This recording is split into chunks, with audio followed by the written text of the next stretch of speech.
ఆంధ్రాలో మరొక అర్చకుడి వేధింపులకు సంబంధించి అర్చక సేవా సంఘం బ్రాహ్మణ చైతన్య వేదిక పురోహిత సమాఖ్య కీలకమైనటువంటి ఆరోపణలు చేస్తున్నాయి. ఇది తూర్పుగోదావరి జిల్లా కాకినాడకు సమీపంలో ఉన్న దశాబ్దాల నాటి బెక్కవోలు వినాయకుడి దేవస్థానం అర్చకుని స్థానిక రాంబాబు రెడ్డి అనే ట్రైబల్ అధికారి అనేక రకాలుగా దౌర్జన్యం చేస్తూ వేధిస్తున్నాడు. ఆయన గిరిజనుడట, రెడ్డి అనేది ఉంటుందట అక్కడ. ఈ దేవాలయానికి ధర్మకర్తలుగా మరియు అర్చకులుగా బ్రాహ్మణ కుటుంబం కొన్ని తరాల నుండి స్వామివారికి కైంకర్య సేవలు చేస్తూ జీవనం సాగిస్తోంది. అయితే ఈ దేవాలయాన్ని ఆర్కియాలజీ డిపార్ట్మెంట్ వారి పరిధిలోకి తీసుకున్న తర్వాత ఆంధ్రప్రదేశ్ దేవాదాయ శాఖ వారు 2012లో జీవో ద్వారా తమ స్వాధీనంలోకి తీసుకున్నారు. అప్పటి నుండి అనేక రకాలుగా ఈవోలు దేవస్థానం అర్చకులపైన వేధింపులకు గురి చేస్తున్నారు.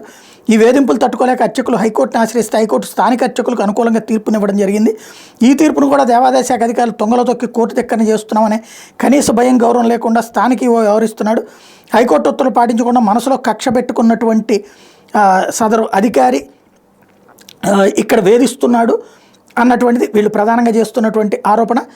దేవాదాయ శాఖ అధికారులు వివిధ రకాలుగా అర్చకులు వేధింపులకు గురి చేస్తూ ఉన్నారు. దానిలో భాగంగానే అర్చకుడు ఇంటి వెనక మరియు దేవాలయంలో ఉన్న గోశాలను తొలగించి అక్కడ గ్రూప్ టెంపుల్స్ ఈవో కార్యాలయాన్ని నూతనంగా నిర్మాణం చేపట్టారు.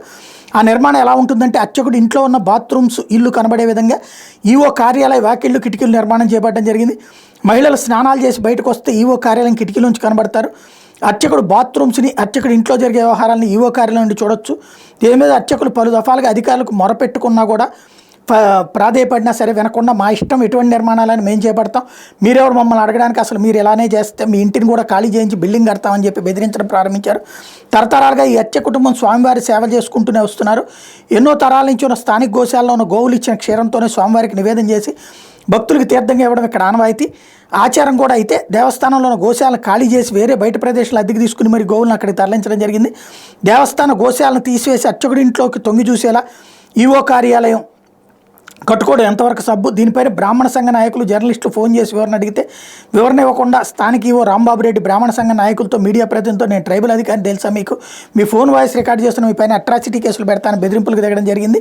వెంటనే బ్రాహ్మణ నాయకులు అధికారితో మాట్లాడుతూ ట్రైబల్ అధికారి అయితే అర్చకుల కుటుంబం ఇంట్లోకి తొంగి చూసి అధికారం అట్రాసిటీ చట్టం ఇచ్చిందా, ట్రైబల్ అధికారి అయితే ఫోన్ చేసి సమస్యపై వివరణ అడిగిన వారిని రికార్డు చేస్తూ బెదిరించమని చెప్పిందా, ఫోన్ చేసిన వారిని అట్రాసిటీ చట్టం పేరు చెప్పి బ్లాక్మెయిల్ చేయమని అట్రాసిటీ చట్టం ఏమైనా అధికారిగా మీకు చెప్పిందా అని ఈవోని అడిగితే సమాధానాలు చెప్పకుండా నీళ్ళు నమ్ములతో ఫోన్ కట్ చేశారు.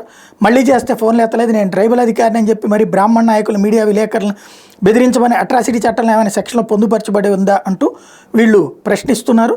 దీని మీద మరి సమాధానం ఏం చెప్తారో చూడాలి.